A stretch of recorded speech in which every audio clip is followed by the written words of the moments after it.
कहवा से आवेला लगनिया त कहाँ कइले जालानु हो।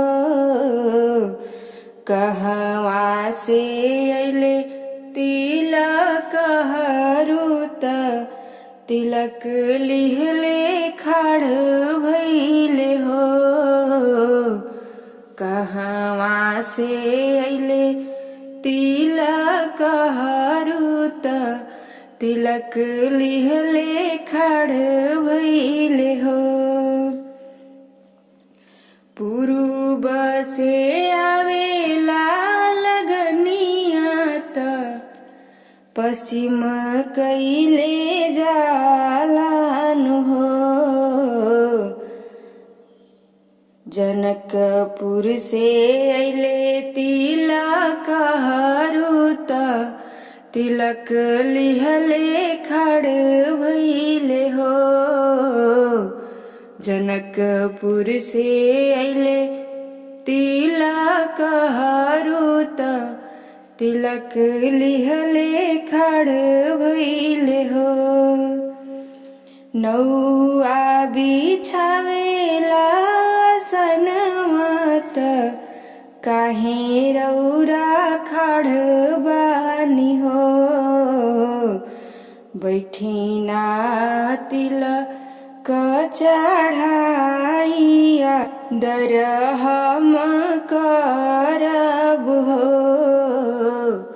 बैठिना तिलक चढ़ाइया दरहम करब हो।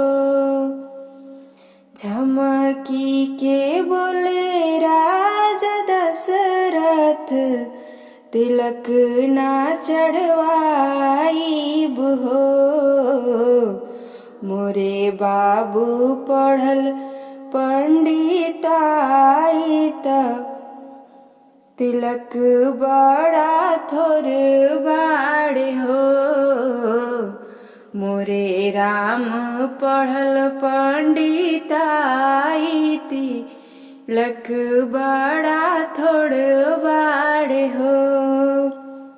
बिनती से बोली जनक जी त सुनी मोरे समधी जी हो। मोरे सीता सब गुण आगरती लक हम चढ़ाइब हो।